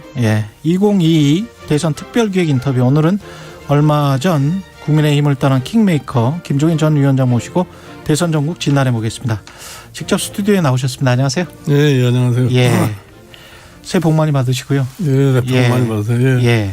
지금 자진 사퇴하시고 당 떠난 지 한 보름 남짓 됐는데, 떠나고 나서 다시 이제 국민의힘은 가끔 뭐 신문으로도 보고 방송으로도 보고 보실 텐데 어떠십니까? 비교적 지금 이제 순탄하게 잘 가지 않나 이렇게 봐요. 순탄하게 잘 가고 있다. 그 첫 일성이 이준석 대표와 다시 합쳐서 여가부 폐지 뭐 이런 거였단 말이죠. 호흡이 잘 맞고 있다고 보십니까, 이준석 대표? 그게 사실은 이준석 당 대표하고 상당히 갈등 구조 속에 있었는데 이제 그런 과정에서 좀 작년 연말부터 시작을 해서 윤석열 후보의 지지도가 상당히 많이 빠지는 상황이 전개가 됐어요. 그랬었죠. 그래서 이 윤석열 후보의 지지도를 갖다가 1월 중에 원래 지지도로 회복하지 않으면은 선거가 굉장히 어렵지 않겠느냐, 이렇게 해서 내가 선대위를 전면 개편해야 되겠다고 이렇게 얘기를 했던 거예요. 이제 그런 그 과정에서 이준석 대표하고 윤석열 후보에 대한 갈등이 뭐 지난 6일인가 그게 봉합이 돼가지고 당이 정상적인 체계로 가고 이준석 대표가 선거에 적극적으로 이제 이 활동을 갖다가 개시함으로 인해 가지고서 지지도가 점차적으로 회복이 돼서 지금은 보면은 지지도가 그 뭐 여론조사에 따라 각기 다르지만 그래서 이재명 후보를 갖다가 앞서는 그런 것도 나오고 거의 비슷한 모습을 갖다 보이고 있기 때문에 이 선대위 해체의 소개의 목적은 지금 달성하고 있는 상황이 아닌가 이렇게 봐요. 지지율은 거의 다 올라왔다, 아니면은 더 필요한데 어떤 부분이 좀 필요하다 이렇게 보십니까? 그러니까 지금 사실은 이준석과 상당히 갈등 때 벌어졌던 지지율의 하락이 이준석과 다시 화합으로 인해 가지고서 지지율이 원상으로 회복이 됐다고 생각하면 될 거예요. 원상 회복 정도다. 그러면 앞으로 필요한 것은 뭘지 그거는 좀 이따가 그러니까 여쭤보고요. 이제 앞으로 이제 남은 1월 말 지나서 이제 음력서를 전후로 해가지고서 아마 여론조사의 결과가 다시 나타나라고 보는데 그게 하나의 변곡점이 될 겁니다. 변곡점이 될 것이다. 그게 이제 어떤 의미를 지니냐는 것을 잘 파악을 해가지고 2월 달에 이 선거운동을 갖다가 어떻게 효율적으로 전개하느냐에 따라서 3월 9일 날 최종 결정론을 볼 수 있게 될 거예요. 그때 그 선대위에서 좀 갈등 사항이었던 윤핵관 같은 것들 있지 않습니까? 그런 문제는 다 이제 끝났다라고 보시는 거죠? 그러니까 이제 사실은 윤석열 후보가 정치를 처음 시작하는 분이었고 처음 정치를 시작할 때 주로 관여했던 사람들이 요 최근 얘기하는 뭐 윤핵관 이 사람들이 정치 자문을 했기 때문에 초기에 이제 그 사람들의 소위 틀에서 별로 벗어나지를 못하고 있는 그런 상황에서 선대위가 발족을 했고 이 선대위 초기 발족하고 난 다음에도 그 사람들의 영향력이 적지 않냐 미쳤다는 것이 일반적인 지금 평이었었어요. 예. 그런데 최근에 이제 선대위 길을 개편하면서 그 사람들이 형식적으로 다 물러나는 상황이 있고 근데 이제 그러고 난 다음에 과연 그 사람들이 무슨 영향력을 행사하는지 안 하는지는 잘 모르겠지만. 뭐 일단 외형적으로는 그 문제가 해결이 되는 것처럼 지금 보이고 있는 겁니다. 예. 그 보름 기간 동안에 지금 떠나고 보름 기간 동안에 가장 큰 여론의 주목을 받은 것은 김건희의 녹취록일 것 같습니다. 7시간의 녹취록인데 그 방송은 보셨어요? 혹시 MBC 네, 방송은 못 봤어요. 못 보셨고 녹취록 내용은 혹시 들으셨습니까? 그 신문에 간간히 나는 그 내용은 그 봤는데 사실 그 김건희 그 녹취록 방송은 그런 일이 없었으면 가장 좋았을 텐데 일단 그것이 일반 국민에게 공개된 이상은 그 결과에 대해서 누구도 이러고 저러고 얘기를 할 수가 없어요. 그게 어느 정도 선거에 영향을 미치느냐 안 미치느냐는 누가 단적으로 얘기를 할 수가 없고 그렇죠. 결국은 국민의 판단에 맡길 수밖에 없지 않나 이렇게 봐요. 예. 근데 김종인 전 위원장님에 관한 그 멘트도 좀 있었거든요. 그건 내가 보기에 무슨 넋두리 비슷하게 한 얘기 같이 느껴지는데 일반적으로 잘 아시다시피 내가 사실은 그 선대위에 선뜻 참여하려고 했던 사람이 아니에요. 그렇죠. 근데 무슨 거기 보면 무슨 잔치집이니까 오고 싶어 했을 거라고 그런 얘기가 났는데 그렇죠. 나는 그게 말을 너무나 함부로 하다가 보니까 이제 그런 얘기를 하지 않았나 이렇게 봐요. 제일 좀 우려스러운 부분이 언론관 같은 경우에 우린 뭐 대통령을 하게 되면 뭐 무사하지 못할 것 같다라는 그런 발언. 내가 정권 잡으면 무사하지 못할 것이다. 이제 그런 그 불필요한 얘기를 갖다 한 거죠. 그러니까 이제 사실은 일반 국민이 과연 저런 언행을 하시는 분이 사실 대통령의 부인으로 적합하겠느냐 하는 이런 여론을 갖다 만드는 잘못을 일단 저질렀다고 봐요. 혹시 그런 생각이 윤석열 후보의 생각은 아니겠죠? 윤석열 후보가 그런 생각 했겠어요? 아니 그래도 부부는 일심동체라고 또 많은 생각을 공유를 하니까. 내가 보기에 뭐 윤석열 후보는 본인 스스로가 가장 앞세우는 것이 공정과 정의를 앞세우는 사람이기 때문에 그런 사람이 그런 생각을 하겠어요? 이게 오히려 그래도 좀 뭐랄까요? 빨리 터져서 리스크는 해소됐다 이렇게 이제 국민의힘은 보고 있는 것 같은데. 아니 그거는 이제 다 일방적인 생각이고 뭐 국민의힘이 어떻게 생각하고 민주당이 어떻게 생각하고 그건 별개의 문제고. 일반 유권자들이 그거를 어떻게 받아들이고 어떻게 생각하느냐 거기에 달려 있는 것이지 다른 사람이 그것에 대해서 이러고 저러고 할 그런 사항은 아닌 것 같아요. 그 이후에 또 터진 논란이 건진법사 논란, 무슨 무속인 논란, 네트워크 본부에 뭐가 있다 그래서 네트워크 본부 자체를 이제 해체를 했습니다. 이거는 그 전에 아셨습니까? 상황을 이런 상황을. 나는 사실은 경선 과정에 뭐 손바닥에 왕자가 써 있었을 적에 그때 이미 논란이 됐던 사항인데 실질적으로 이 선대위 발족하는 과정 속에서 그런 기구가 있는지 없는지 난 전혀 알지를 못했어요. 그 선대위의 그 녹취록 보면 선대위에 사실 굉장히 좀 김건희 씨가 관여돼 있는 것 같은 우리 뭐 언론에서 서초동 캠프, 양재동 캠프 그런 이야기 하지 않습니까? 혹시 그런 느낌을 받으셨어요? 나는 사실은 거의 그런 일에 대해서는 전혀 몰라요. 어느 정도 뭐 영향을 행사했는지 안 했는지 난 모르겠는데 나는 결과를 놓고 보니까 뭐 일정 부분에 뭐 영향력을 행사했다고 그러니까 그런가 보다 하는 거지. 내가 거기에 대해서 구체적으로 뭐 알려고 그러지도 않고 그 자체가 별로 의미가 있다고 생각하지도 않아요. 질문들이 좀 많이 들어오고 있는데 1719님은 총괄위원장님이 다시 선대위로 들어가실 계획은 있으신지 또는 얼마 전 민주당 박영진 의원이 도와달라고 했다고 하는데 민주당 선대위로 들어가서 도와주실 수도 있나요? 이렇게. 그거는 우리 박영진 의원이 개인적인 그런 희망사항을 얘기를 한 거고 내가 내가 그렇게 움직이는 그런 사람이 아니에요.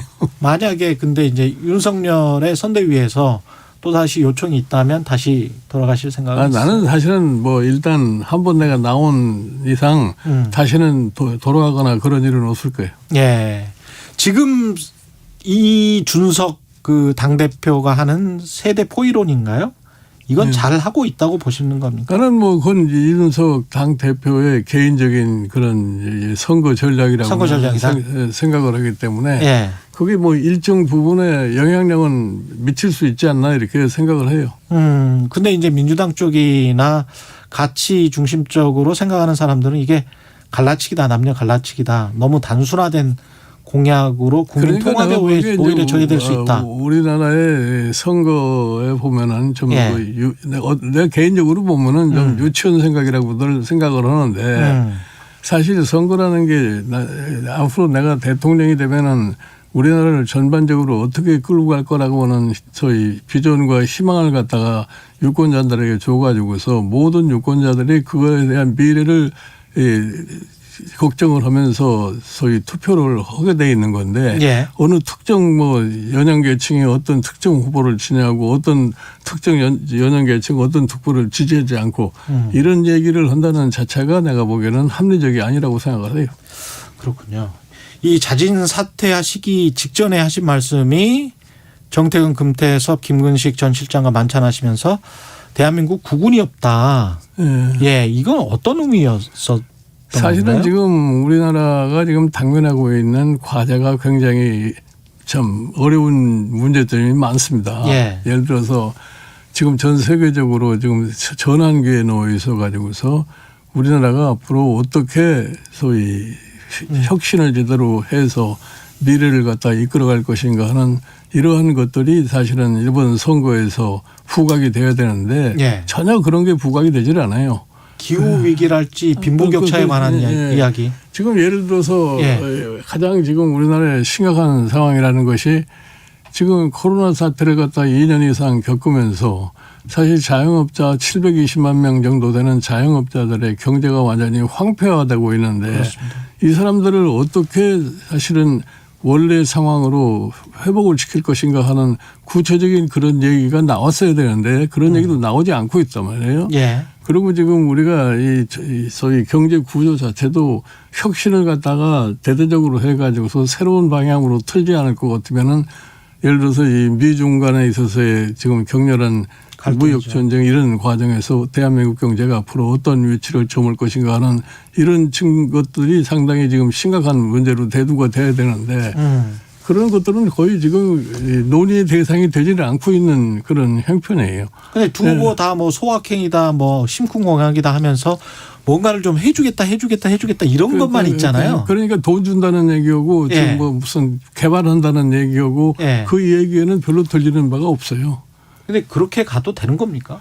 그러니까 그게 사실은 지금 뭐 후보들의 수준이 그 정도밖에 되지 않으니까 내가 사실은 이 소위 좀 구분이 없지 않나 하는 이런 내가 염려를 갖다가 표시했던 거죠. 그러면 사실 지금 정도의 지지율이라면 누가 돼도 40% 초반 만약에 사자구도 그대로 간다고 하면 그렇게 되면은 만약에 야당이 잡게 되면 180석의 여당을 지금 현재의 여당을 상대를 해야 되는 것이고 그러니까 지금 여당도 마찬가지인 것이고 네, 압도적인 승리를 하지를 못하고 내가 지금 예컨대 한 45% 수준 정도에서 당선이 된다고 그럴 것 같으면은 예.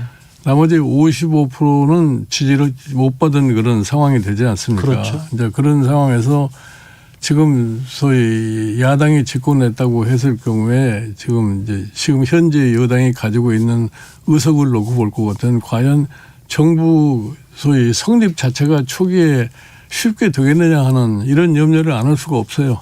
예. 예.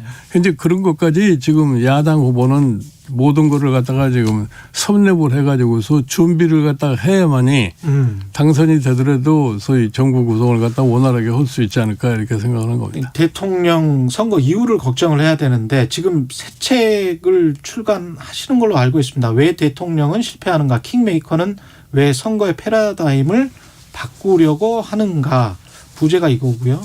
예, 제목이 왜 대통령은 실패하는가인데 여기에 이제 대통령이 뭘 해야 되는지 앞으로 김 위원장님 생각이 다 들어가 있죠. 내가 사실 우리나라 대통령을 박정희 대통령 이후부터 지금까지 막 거의 다 개인적으로 접촉도 해봤고 뭐 내가 도움도 줘봤고 예. 직접 내 참여해서 같이 국가 운영도 해보고 예. 이랬기 때문에 예. 왜 과거의 대통령들이 참 성공을 못하고 다 실패하고 불행한 사람으로 됐느냐 하는 이 배경을 내가 어느 정도 다 파악을 하고 있어요.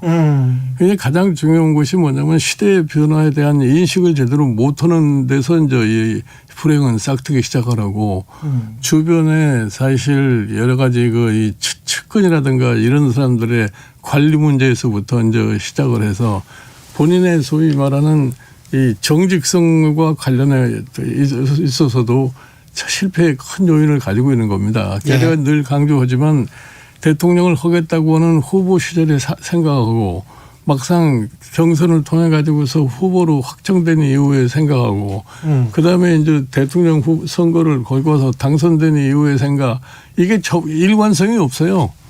일관성이 없다 보니까 결국 가서 이 참 성공을 갖다 한 얘가 찾아보기가 힘드는 그런 결과를 내가 체험을 했기 때문에 그래서 이번에 차기 대통령 되실 분은 제발 좀 그러한 누를 범하지 않았으면 좋겠다 하는 이런 목적에서 내가 그 책을 갖다 지금 내려고 생각하고 있는 거예요. 지금 옆에서 보시기에 4명의 후보는 어떤 그런 자질을 혹시 누가 가지고 있는 사람은 있습니까?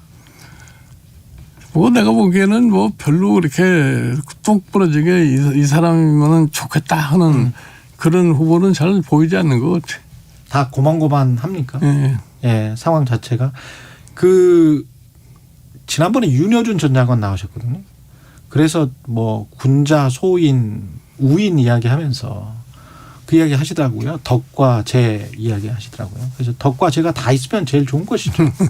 근데 없으면 재라도 있는가, 재기라도 있어야 되는 거 아닙니까? 총명함이라도. 어떻게 보세요? 그러니까 이제 대부분의 대통령 되는 사람들이 자기가 제대로 준비도 되지 않고 전반적인 것에 대한 파악도 못하고 이러고 있으니까 내가 사람만 잘 어떻게 좀 선택을 해서 일을 맡기면은 잘 될 수 있을 것이라고 이렇게 생각을 하는데 사실은 그게 굉장히 어려운 과제예요. 사실은 사람을 선택하는 재주만 있으면은 그 사람이 항상 성공할 수가 있죠. 근데 그 사람을 선택할 수 있는 능력이 있느냐 없느냐는 뭐 미리서 예단을 할 수가 없지만 지금까지 보면은 별로 거기에 성공한 사람들이 나는 없다고 봐요. 윤석열 후보는 잘 하고 있다고 보십니까? 지금 현재로서는 뭐 윤석열 후보의 경우에는 내세우는 것이 첫째로 뭐 공정이고 정의고 이제 이런 걸 주로 많이 내세우는데 사람을 선택. 그 표 자체가 그게 무슨 어떤 표 자체가 중요한 것이 아니라 그거를 실행하려고 할 것 같으면 무엇을 어떻게 할 거냐는 걸 얘기를 해줘야죠. 예. 이제 그거를 뭐 어떻게 할 거냐고 하는데 거기에 적합한 사람이 누구냐고 하는 것을 갖다가 제대로 파악을 하고 있어야 되는데 그게 과연 그러고 있는지는 잘 모르겠어요. 예. 권력 구조와 관련해서 또 많은 정치인분들이 이야기를 하시는데 이재명 후보도 아예 대통령 4년 중임제 개헌 이야기를 꺼냈습니다. 그런데 다른 분들은 이제 내각제 말씀을 하시는 분들도 많고요. 근데 사실은 지금 우리나라에서 대통령들이 성공하지 못한 요인 중에 가장 큰 것이 뭐냐면은 너무나 대통령한테 권한이 집중돼 있고 그 권한을 너무나 많이 행사하다가 보니까 지금까지 다 실패를 하게 된 그 요인이에요. 그렇기 때문에 지금 1987년 지금 6공화국 헌법에 만든 이래로 참 여러 가지 상황이 많이 변경이 되기 때문에 지금 그 제도 자체가 가지고 있는 문제점이 뭐라는 거는 이미 적나라하게 다 드러나 있잖아요. 그렇죠. 그럼 그걸 어떻게 고칠 것이냐는 이런 것에 대해서 참 명확한 해결책을 갖다 강구를 해야지 막연하게 뭐 임기를 4년으로 줄이고 뭐 중림제로 해다 그렇다고 해서 해결되는 문제는 아니라고 봐요. 소선구제를 폐지를 하고 독일식 정당명부제랄지 해서 거대 양당 구조가 좀 해체되는 그런 그러니까 이제 권력개혁. 예, 권력개혁의 문제가 뭐냐면은 대통령과 내각의 관계를 갖다가 좀 분명하게 설정하는 것이 좋지 않겠냐는 얘기예요. 지금 예를 들어서 우리가 총리제를 총리라는 제도를 가지고 있지만 지금 우리 총리라는 거는 아무런 힘이 없는 총리예요. 그러니까 이제 사실은 청와대가 막강한 권한을 휘둘러다 보니까 내각도 힘이 없고 뭐 이거 내각을 관리한다는 총리도 힘이 없고 그러니까 그런 권력 구조 자체를 어떻게 소위 정립을 해야만이 앞으로 정부가 효율적으로 움직일 수 있다는 이런 측면에다가 소위 중점을 둬야지 막연하게 뭐 대통령 임기와 무슨 대통령 중림제 이것만 가지고는 해결될 수가 없다고 생각을 해요. 근데 윤석열 후보는 지난달 관훈클럽 토론에서 정치는 내각제를 좋아하지만 국민은 대통령제를 선호한다라고 하면서 공동정부도 별로 중요하지 않다 이런 이야기를 한 바 있습니다. 아니, 그러니까 공동정부가 중요하지 않다고 하는 얘기는 공동정부가 중요하고 중요하지 않은 것이 문제가 아니라 현재 상황에서 그러면 홀로서 정부를 갖다 만들어갈 수 있냐고 하는 그런 문제를 갖다가 사전에 알아야죠. 과연 예를 들어서 지금 야당이 대통령에 당선된다고 그랬을 적에 제일 먼저 정부를 구성을 할 것 같으면은 총리를 인준부터 먼저 받아야 되는데 그렇죠. 그 총리의 인준이 지연이 될 것 같으면은 정부 구성 자체가 쉽게 이루어질 수가 없어요.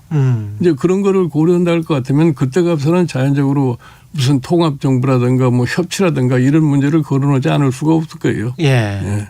그래서 지금부터라도 협치의 문화를 가져가야 된다. 선거 나가 보면 그렇게 봐요. 예, 만약에 민주당과 타협하거나 관계를 제대로 설정하지 못하면 초반부터 식물 대통령이 될 가능성도 있습니까? 그렇게 그럴 가능성이 높은 거죠. 예를 들어서 지금 옛날에 김대중 대통령이 당선됐을 적에 처음에 김대중 대통령이 소위 김종필 씨를 총리로 지명을 해가지고서 국회가 그걸 인준을 해주지 않기 때문에 그 편법적으로 그 김영삼 정부 때 마지막 총리로는 고은 총리한테서 강요에 대한 제청을 받아가지고서 정부를 구성한 그런 신뢰가 있어요.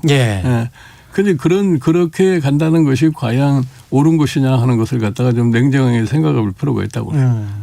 민주당 선대위에서 요청을 해도 안 가겠다는 말씀은 아까 하셨는데 민주당 이재명 후보에 대해서는 어찌 평가하고 계시는지도 궁금하고요.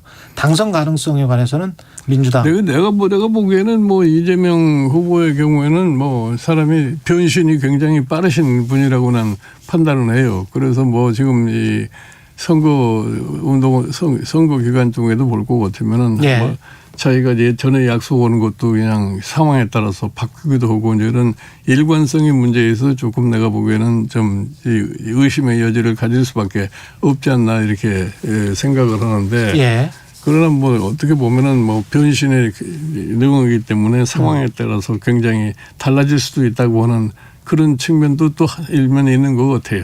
그런 측면은 오히려 긍정적으로 평가를 하시는 겁니까? 그럴 수도 있는 거죠. 예.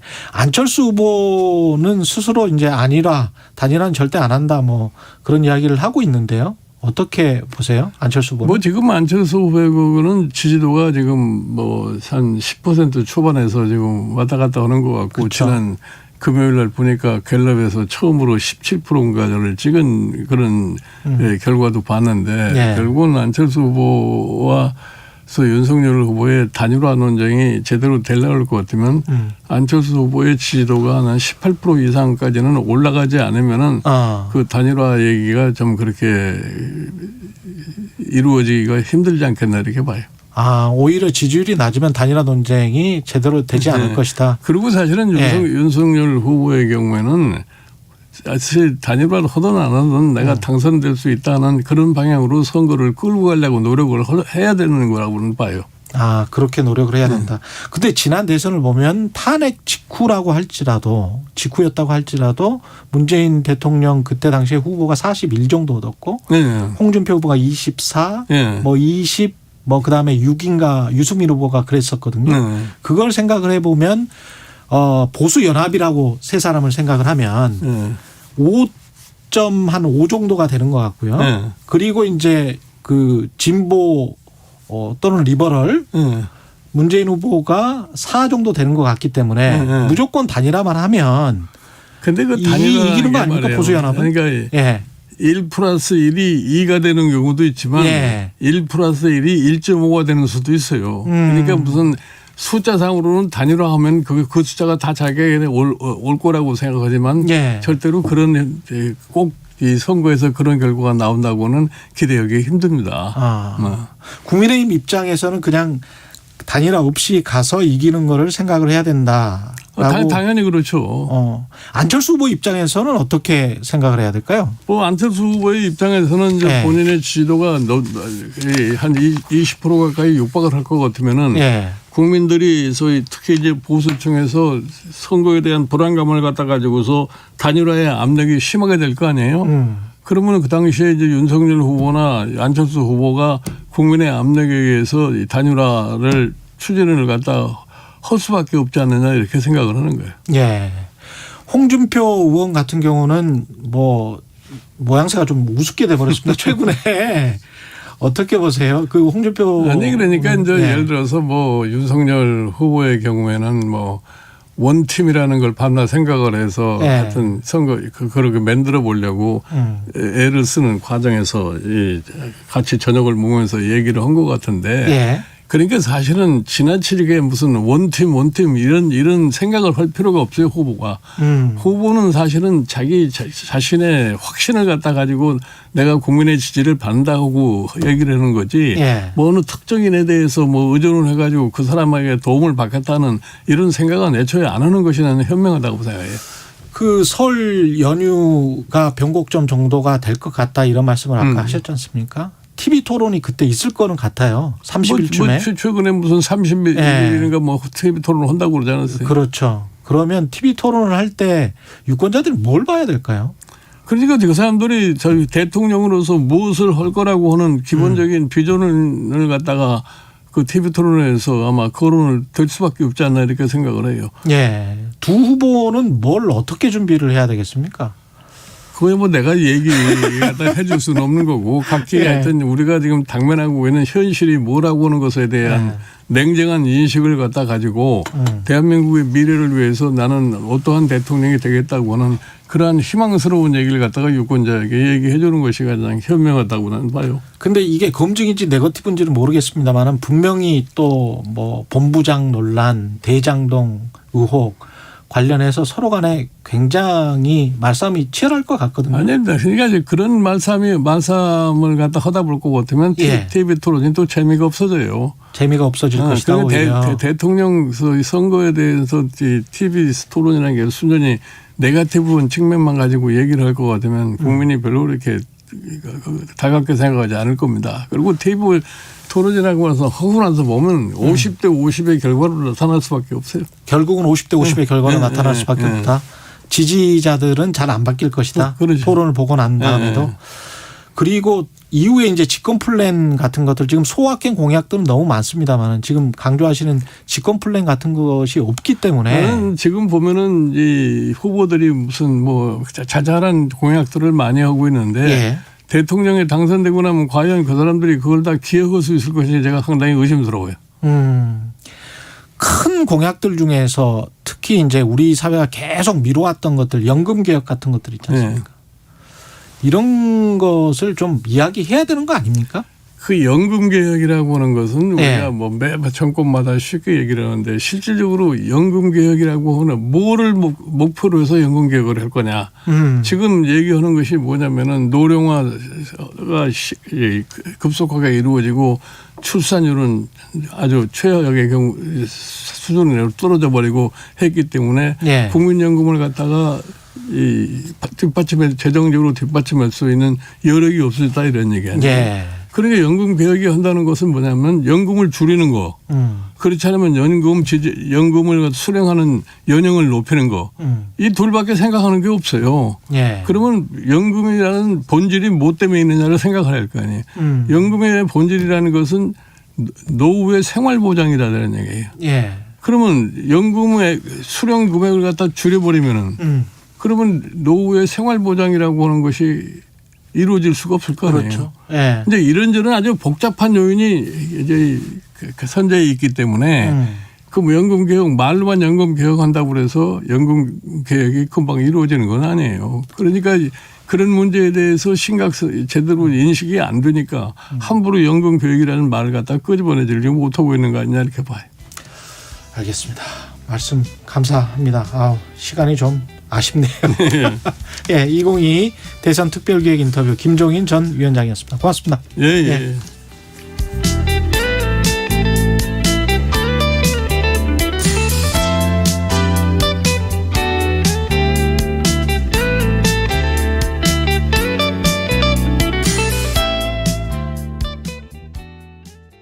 '잠시 후 8시 반부터 일부 지역국에서는 해당 지역 방송을 보내드립니다. 인생에서 가장 중요한 건 역시 사랑이죠. 그 사랑을 위해 경제 공부도 꼭 해야 합니다.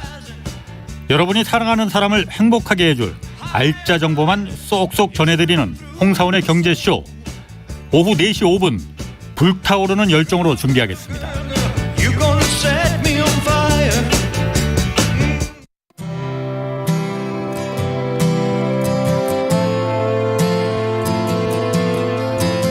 (2022년도) 주진우 라이브와 라이브 리브 러브.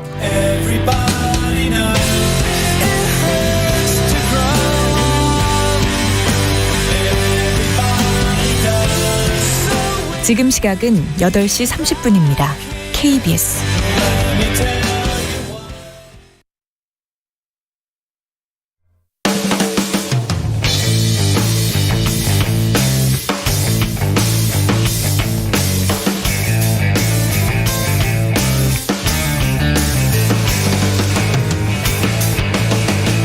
최경영의 최강 시사.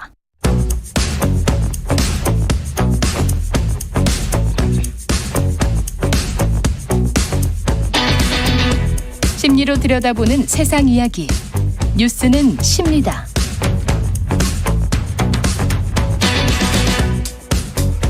네, 정치, 경제, 사회 등 우리 사회 다양한 이슈를 심리학적 관점에서 풀어보는 시간입니다. 최경영의 최강시사 뉴스는 십니다. 아주대학교 심리학과 김경일 교수님 나와 계십니다. 안녕하십니까? 네, 안녕하세요. 예.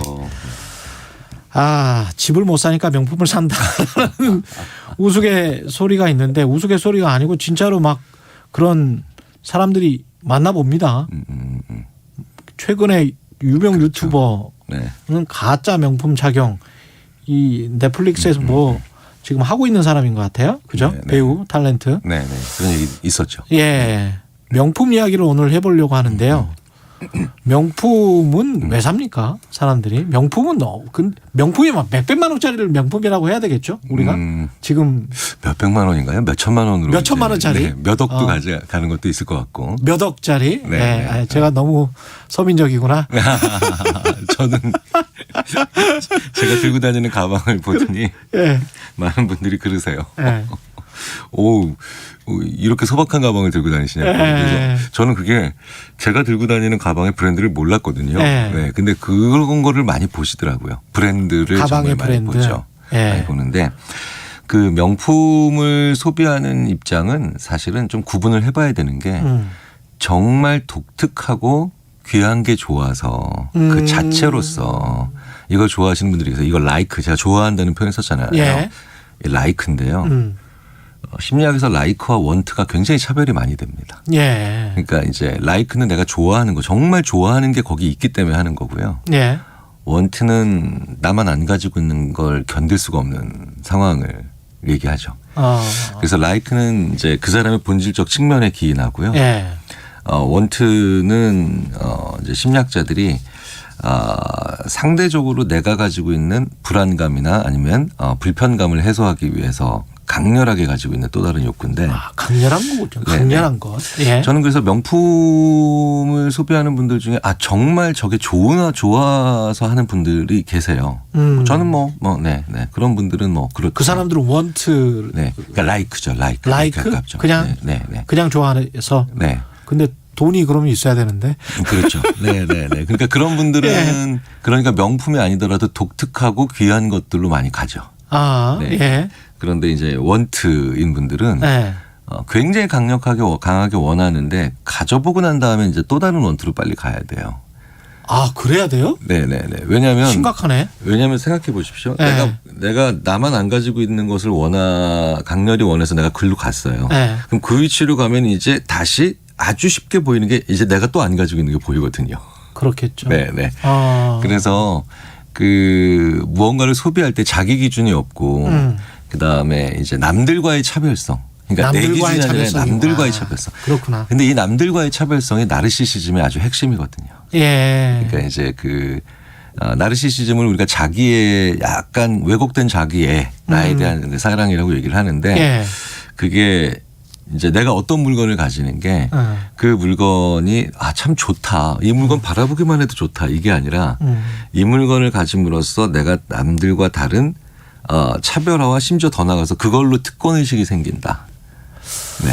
특권의식이 생긴다. 네. 이렇다면 근데 그게 좀 허황된 경우가 생각해보니 돈의 심리학의 그 첫 부분에 그 뭐 엄청난 슈퍼카 비슷하게 타고 다닌 사람이 사실은 별거 없었던 그냥 그랬던 사람이었잖아요. 네. 그러면서 이제 심리를 묘사한 부분이 있는데 그런 사람들은 그러면 이제 돈이 별로 없는데 그거를 렌트를 하거나 리스를 하거나 뭐 이래서 무리하게 단기적으로라도 그걸 뭔가 과시를 하고 싶어 하는 건가요? 그러니까 그게 가장 빠른 방법이죠. 가장 빠른 방법. 네, 왜냐하면 돈이 가장 빠른 방법인 게 내가 어떤 능력을 가지고 있거나 어떤 일을 잘한다는 건 굉장히 보여주기 어려운 일이죠. 시간도 오래 걸리고. 그렇죠. 그러니까 돈이라고 하는 모든 사람들에게 똑같이 적용될 수 있고 모든 사람들이 똑같이 볼 수밖에 없는 그런 공통화폐, 그러니까 공통요인, 그러니까 화폐가 대표적인 건데 그런 화폐적인 요인에서 내가 위에 있다라는 걸 보여주는 게 특권의식, 차별화의식 그리고 더 나아가서 허영심 같은 것들을 계속 건드려주면서 그 사람을 계속 그쪽으로 가게 만들죠. 그거는 다른 사람과 계속 비교를 하는 자아가 있기 때문에 그렇겠습니다. 그렇죠. 네. 그래서 워런 버핏이 그 말을 했었잖아요. 어떤 아주 명품 옷 그 양복을 입어봤는데 제가 뭐 브랜드는 말씀을 못 드리니까 근데 나한테 안 맞더라. 그래서 안 입는다. 그러면서 이제 항상 허름한 본인의 양복만 입고 다니거든요. 이런 이제 슈퍼리치라고 하죠. 아주 돈이 많은 그 부자들 중에 그 사회적 네트워크도 좋은 사람들의 특징이 뭐냐면 뭐를 하냐면요. 이것도 심리학자들이 오랫동안 연구해왔는데 내가 아주 화려한 명품으로 내가 부자인 것도 사람들이 아는데 내가 화려한 명품을 가지고 나를 치장하면 그때 사람들이 내 주위에 절대 오지 않는다는 걸 알거든요. 네, 그래서 이제 왜 기업으로 자수성가한 사람들이든 아주 슈퍼리치들 중에 상당수가 정말 중저가 브랜드, 심지어 그것도 안 되는 브랜드들의 옷을 좋아하는 것 중에 하나는 오히려 그 사람들과 더 가까이 가야지. 왜냐하면 심리학 연구하는 사람들 중에 그런 많은 부를 가진 사람이 아니라 오히려 부를 가지지 않은 다수의 사람들을 추죠. 선택자라고 해요. 오히려 그러니까 슈퍼리치들은 오히려 소수이기 때문에 다수에 의해서 선택을 받아야 되는 사람이기 때문에 그렇군요. 네, 오히려 많은 네트워크와 크게 달라지는 거를 경계하죠. 그렇군요. 네, 사실 그래서 그게 약간 뭐 아주 지혜롭다까지는 아니더라도 꽤 현명한 그들의 전략인데. 그래서 워런 버핏과 점심 식사를 하는데 뭐 몇 억이다 몇십억이다 그 이야기가 그래서 나오는 거군요. 안 만나는 거구나. 사람들을. 네, 그래서 이제 그런데 이 사람들에게 친근감을 주기 위한 혹은 사람들과 크게 달라지지 않기 위한 방법 중에 하나는 그렇게 나를 만나는 기회는 많지 않아도 명품을 통해서 자기를 아주 이질감 느끼게 만드는 그런 행동들은 잘 안 한다는 거예요. 오히려 사람들이. 근데 이제 명품을 선호하는 사람들도 그렇고 명품을 입거나 뭐 뭘 타거나 뭐 이런 사람들을 보면 사람들이 그래도 와 이런 사람들이 많은 건 또 사실이잖아요. 그 문화심리학자 김정훈 박사님이 그런 걸 보고 바로 남의 감탄에 목매는 삶이라고. 남의 감탄. 네, 근데 그게 되게 휘발성이 강해서. 그때만. 감탄사라는 것 자체가 짧잖아요. 그러니까 휘발성이 강해서 이 남의 감탄이 너무 필요 없어도 안 되겠지만 이게 너무 목매면 굉장히 힘든 삶을 산다는 거죠. 이게 오래 안 가니까. 그래서 자주 저도 이제 그런 말씀 드리는데 이제 내가 나한테 감탄할 게 좀 필요하죠. 내가 나한테 감탄할 것. 내가 나한테 할 수 있는 감탄은 대부분 뭐냐면 내가 문화, 예술, 취미, 레저 그리고 또 계속해서 하는 공부 이런 요인들이 들어가면 남들과 하는 비교가 아니라 예. 이전의 나와 비교를 할 수 있게 돼요. 그렇죠. 예. 그러니까 제가 붓글씨를 쓰면 예. 사실은 붓글씨를 취미생활로 해보니까 한 달 전에 그렇게 못 썼던 저와 비교를 하는 거지 남들의 시선과 비교를 하는 게 아니거든요. 예. 사실 명품은 사실은 뭐 다 그런 건 아니겠지만 상당 부분 남과의 차별화를 중심으로 하고 있는 건데 그렇죠. 내가 나를 성장시킨다는 건 이전의 나와 차별화시키는 거거든요. 네. 그래서 잘 보면 그 명품에 조금 과몰입돼 있는 분들, 예. 지나치게 관심이 많은 분들의 특징이 바로 뭐냐면 방금 전에 말씀드렸던 이 문화적인 예술, 취미, 레저 그리고 공부에 큰 관심 없는 분들이 많이 계세요. 제가 너무 좀 직설화법인가요? 그럴 수 있겠습니다. 네네. 예. 그러면 이 소소한 운동이라도 가령 뭐 제가 요즘 탁구를 배우는데 네네. 탁구를 배우면서 한 3개월, 4개월 지나니까 많이 늘더라고요. 그렇죠, 그렇죠. 예. 그러니까 이전에 나와 오히려 비교를 하면서 그렇죠. 네네. 기분이 되게 좋아져요. 그렇죠. 네네. 그게 내가 그게 나한테 이제 하는 명품보다는 훨씬 낫다는 거잖아요. 네, 그렇죠. 왜냐하면 그게 오래 간다. 그리고 그렇죠. 오래 가고 더 중요한 건 제일 근본적인 건 예. 저렴하죠. 저렴하고 그렇죠. 저렴하면서 가성비 좋으면서 행복하면 그다음에 자기가 뭔가를 또 더 할 수 있는 거 아니에요. 뭔가 그렇죠. 지금 말씀하시는 것들은 문화, 예술, 체육 뭐 이런 것들은 뭔가 자기가 할 수 있는 게 뭔가 늘어난 거지만 네. 명품은 그거 그냥 있는 거잖아요. 그 시카고 대학의 크리스토퍼 씨 교수라고 아주 재미있는 연구 많이 하는 사람이 예. 프라다 이펙트라고 하는 그 논문을 발표한 적이 있었는데 그렇죠. 더 그 중요한 문제 하나가 바로 이런 문화예술, 취미, 레저 같은 게 있으면서 내가 이전에 나와 차별되면서 성장한다는 느낌, 거기서 행복, 그러면 여기서 또 뭐가 만들어지냐? 좋은 관계. 느슨하지만 좋은 관계가 만들어져요. 예. 그런데 이제 명품이 예. 나한테 오는 사람을 차단시키는 효과가 있어요. 왜냐하면 명품만 들고 다니는 사람 보면 약간 좀 위화감도 들고 약간 안 좋게 보일 때도 있어요. 네네. 그리고 또 예. 사람들이 지나치게 명품에 집착한다라고 하면 예. 되게 재밌게도 사람들이 저 사람은 다른 데서는 비어 있겠다라는 생각들을 하는 경우가 많더라는 거죠. 사실 꼭 그런 건 아니지만 예. 왠지 사람이 이 밸런스를 맞추려고 해요. 그러니까 마치 아인슈타인은 되게 일상생활에서 되게 소위 말하는 그 멍청하거나 아니면 좀 모자랄 것 같은 느낌. 예. 사실 아인슈타인은 일상생활에서 평범했거든요. 예. 근데 그냥 물리학에서 뛰어난 분이죠. 그렇죠. 근데 사람들이 이런 걸 자꾸 균형을 맞춰서 이쪽이 플러스 100이면 이쪽이 마이너스 100일 거라는 생각을 자꾸 하기 때문에 내가 너무 외형적인 것에 치중을 하면 저 사람 속이 비었을 것이다. 네, 자꾸 그런 오해를 받기가 쉬워서 오히려 검소하게 입고 다니는 게 훨씬 더 플러스가 될 수가 있다. 그래서 내 능력에 오히려 평가절하 받을 수도 있다라는 위험이 있다. 그런 연구들이 많아요. 그렇군요. 그러니까 자기가 가지고 있는 재력보다는 조금 덜 사는 게 맞겠습니다. 네네. 최소한 보이는 것에 있어서 그러니까 부자인 건 좋은데 그런 말씀 많이 하시잖아요. 부자인 척하는 건 정말 최악인 거죠. 부자인 건 좋은데 부자인 척하는 거는 최악이다. 네, 그러면 정말 예. 자기가 가지고 있는 본질적 능력도 오히려 평가절하될 수 있는 위험이 있다는 겁니다. 그렇군요. 아주 중요합니다. 근데 이제 명품을 구입하는 사람들 입장에서는 요새 뭐 한정판을 구입해서 리셀을 하면 이건 재테크도 됩니다. 뭐 이렇게 주장을 하시더라고요. 이걸 예. 그 소위 말하는 경험하는 행복과 전망하는 행복이라고 보통 얘기를 구분을 해요. 경험하는 행복과 전망하는 회복. 그러니까 저는 이제 명품 가방을 딱 들었는데 난 이거 드니까 너무 좋아. 이게 경험하는 행복이죠. 근데 재테크야. 뭐 재테크는 사실 중요하긴 하죠.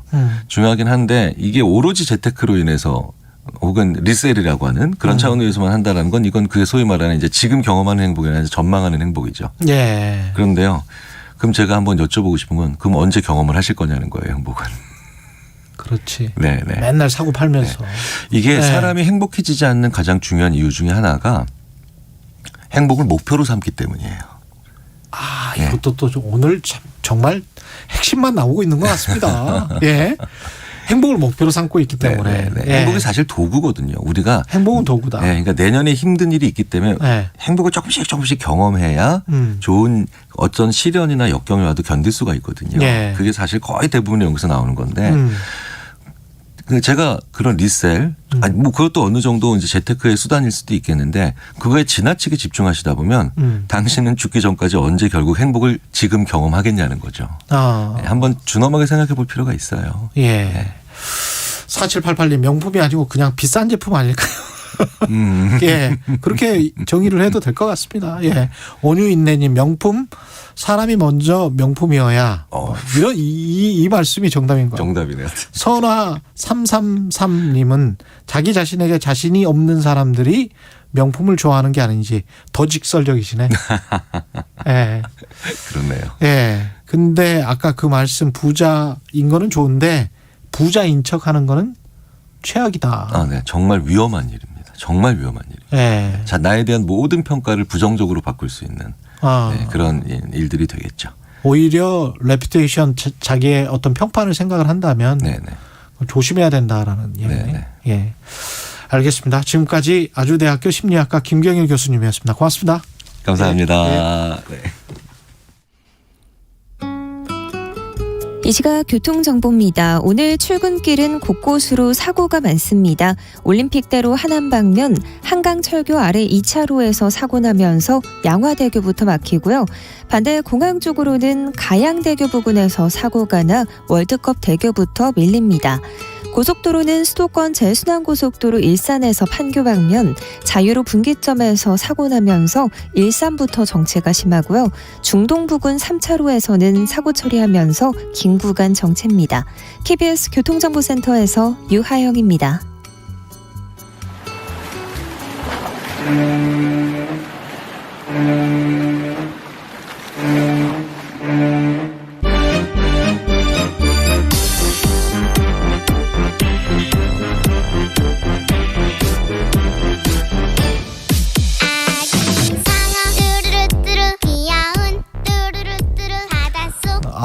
아기상어 뚜루뚜루. 예, 아이 키우는 분들이라면 이 노래 모르는 분들 없을 것 같고요. 아이 안 키우는 사람들도 저도 잘 알아요. 이 재밌더라고요. 상쾌하고 유쾌하고. 예, 2016년에 처음 공개된 이 영상이 6년 만에 유튜브 누적 조회 100억 뷰. 전 지구의 인구를 훨씬 더 능가를 했네요. 100억 뷰면. 이 노래를 부른 최보배 양에게도 관심이 집중되고 있는데요. 최보배 양 전화로 연결돼 있습니다. 안녕하세요. 네, 안녕하세요. 예. 이 노래 불렀을 때가 몇 살이었어요? 이 노래 불렀을 때가 예. 10살 정도 됐을 때였어요. 초등학교 3학년? 초등학교 3학년 때. 네네네. 예. 기억나요? 기억나죠. 지금 몇 살? 17살이에요? 아니, 지금 18살 됐어요. 18살. 예. 네. 나이가 어릴 때는 나이를 높이는 경향이 있습니다.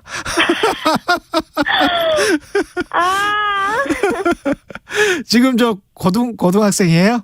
네네. 예. 이렇게 인기가 많아질 거라고 처음에 생각했어요? 그렇지는 않았겠죠? 예. 한편으로 좀 예상도 어느 정도 됐었던 게. 그래요? 네, 노래들을 이렇게 연습을 하는데, 이 노래를 연습하면은 동생들이 그때 한참 더 어렸을 때니까. 예. 막 엄청 좋아하면서. 좋아해요. 예. 네, 춤추고 그래가지고. 이게 아무래도 중독성이 있고 하니까. 중독성이 있더라고, 진짜. 예. 네. 이게 지금 어떻게 부르게 된 거죠, 이 노래를? 제가 계속 이런 일을 했을 때, 예. EBS 음악 감독님 소개로 핑크퐁 노래를 부르게 됐어요. 그러다가 이 노래도 부르게 된 거예요. 이런 일을 했을 때라는 거는 그때부터, 그러니까 10살 때부터 가수였습니까? 가수는 아니고, 예. 초등학교 1학년 때부터 그냥 EBS 주제가라든지, 뭐, 동요들 이런 거 위주로 불렀었어요. 예. 네네. 그랬구나. 그러다가 초3 때 이 노래를 부르게 된 거예요. 예. 네네. 이게 지금 우리나라뿐만이 아니고 뭐 유튜브로 미국, 영국 20개국 언어로 번역이 돼서 예. 240여 개국에서 시청 중이라는데요. 네네. 와, 진짜요? 240여 개국이면 뭐 지구상에 있는 모든 인구가 다 들어봤다는 거 아닐까요? 그렇죠. 진짜 뿌듯하겠습니다. 와, 엄청 뿌듯해요. 근데 엄청 뿌듯한데. 얼마나 좋아요. 예. 저는 근데 이제 한국어 예. 버전으로 참여를 했거든요. 근데 예. 이런 게 있을 때마다 여전히 찾아주셔서 항상 감사하고 있습니다.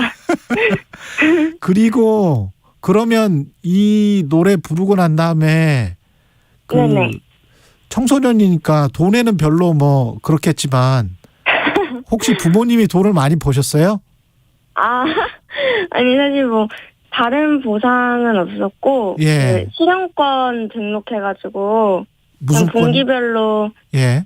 네 실용권이라고 예. 그냥 분기별로 그냥 제 용돈 쓸 수 있는 정도로 벌고 있습니다. 네. 그래요. 이게 지금 네네네. 저작권이랄지 뭐 이런 거는 어떻게 되는 건가요? 제작사는 엄청나게 돈을 벌었다고 하던데요. 그렇죠. 저작권은 아무래도 이 노래를 만든 쪽에 그런 거니까 예. 네, 확실히 돈을 많이 버셨지 않았을까요? 잘 모르겠어요. 지금 그 이후에 이제 노래 부르고 난 다음에 어떤 활동을 하고 계십니까? 송으로도 활동하고 있는 걸로 제가 알고 있는데. 맞아요. 예. 뭐 콩순이 했었고, 네. 예. 네. 엉뚱발랄 콩순이와 친구들. 네. 맞아요. 예. 거기에서 콩순이. 네. 예. 그리고 스토피아에서 어린 주디 역할도 맡았었고요. 또 혹시 몬스터 호텔이라는 영화 아시나요? 몬스터 호텔 예 알아요. 네, 그 영화에 이제 어린 늑대 뭐 게임 캐릭터, AI 보이스 뭐 이런 것들도 했었던 걸로 기억해요. 네. 근데 이게 지금 변성기가 지났죠? 네, 지금은 아마 지났을 거예요. 예. 그때하고 지금하고 목소리가 어떻게 달라졌습니까? 이거 성우를 하려면 상당히 좀 예민할 텐데.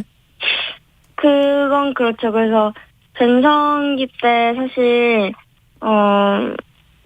그때가 한 중학교 2학년 정도였는데 그때부터 유아 버전으로 성우 일을 하는 거는 좀 슬슬 멈추기 시작했던 것 같아요. 왜냐하면은 말씀하신 대로 성장기에 맞물려서 목소리 변화가 오니까 유아 목소리를 내기에는 더 이상 좀 자꾸 목을 조이게 되고 하니까 좀 목이 걱정돼서 이게 좀 나쁜 발성으로 굳어지는 게 우려가 돼가지고 그때부터 조금씩 멈췄던 것 같아요. 그냥 어린 역할을 하고 하는 거를. 네. 그렇군요. 그 솔직히 아기상어 뚜루루 이거 있잖아요. 네네네. 몇 번 봤어요? 이 동영상이요? 네, 혼자. 사실 저 솔직히 말씀드리면 저는 몇 번 안 봤어요. 진짜요? 네. 그냥 제가 한 것들을 잘 안 봐서 그냥 가끔 유튜브 알고리즘을 뜰 때가 있는데 그때 이거 오랜만이다 하고 잠깐 보고 그 정도? 만약에 100억 뷰가 안 나와도 좋으니까 BTS를 만난다. 그러면 100억 뷰가 바꾸고 싶다? 아니다. 바꿔도 괜찮을 것 같아요. 바꿔도 괜찮을 것 같아요. 그 정도군요. 예. 그 한 소절만 직접 한번 불러주실 수 있나요? 지금? 아기상어요? 예, 아기상어. 상어가족이요? 알겠습니다. 예, 한번 불러줘 보세요. 알겠습니다. 예. 아기상어 뚜루루뚜루 귀여운 뚜루루뚜루 바닷속 뚜루루뚜루 아기상어 우리는 뚜루루뚜루 바다에 뚜루루뚜루 사냥꾼 뚜루루뚜루 상어가족 여기까지입니다. 박수. 야, 너무 기분이 좋아지네요. 아, 고맙습니다. 우리 청취자분들을 위해서 이렇게 불러주시고 이 송으로 또 대성하시기를 바라는데 목소리로 연기를 하는 거라서 좀 쉽지는 않을 것 같은데 노하우가 지금 차근차근 쌓여갑니까? 어떠세요? 확실히 이게 목소리로만 녹음을 연기를 하는 거다 보니까 예. 진짜 이 애니메이션이랑 동작 그런 게 진짜 딱딱 맞아야 더 뭔가 자연스러울 거라고 생각을 해서 예. 자연스러운 소리가 나올 때까지 뭐 누워서 하는 동작도 있고 뭐 이렇게 뛰면서 하는 동작도 있고 여러 가지 동작이 있잖아요. 예. 그런 것들을 진짜 제가 실제로 재현해 보면서 연습하고 아 이럴 때 이런 소리가 나오는구나 하면서 그걸 기억하고 하는 게 제 나름의 노하우라고 할 수 있을 것 같아요. 네. 고등학생인데 이미 이제 직업을 찾은 것 같기도 한데 앞으로 꿈은 뭔가요? 다른 꿈이 있습니까? 맞아요. 예. 지금은 실용음악 고등학교에 재학을 하고 있어요. 그렇군요. 예. 보컬과로 재학을 하고 있어서 예. 그냥 뭐 사람들 앞에서 좀 무대에서 즐기면서 노래할 수 있는 그런 가수를 꿈꾸고 있습니다. 예. 응원합니다. 1404님 아기상어 미국에 가 있는 우리 4살짜리 손녀가 보고 싶네요. 하루 종일 들었는데 이런 말씀하셨고요. 이계한님은 아기 천사의 맑은 목소리 듣는 듯 출근길 기분이 좋아집니다. 7007님 라이브로 아기상어를 다 듣네요. 오늘 횡재했습니다. 이런 말씀해 주셨습니다. 아유 고맙습니다. 7001님은 저희 아기가 7살인데 2016년에 태어났습니다. 딱 그때 태어났네요. 이 노래가 나올 때 엄마 뱃속에 있었는데 노래 들려주면 태동을 엄청 했어요. 이런 말씀 하셨습니다. 신기하죠? 네. 예, 이렇게 엄청난 영향을 미치고 있습니다. 행복한 아주 선한 영향을 미치고 있어요. 예. 정말 감사하네요. 예, 고맙습니다. 아기상어 부른 최보배 양이었습니다. 감사합니다. 네, 감사합니다. 예, 1월 21일 금요일 KBS 1라디오 최경영의 최강시사였습니다. 아기상어 뚜루루 들으면서 마무리하겠습니다. 고맙습니다.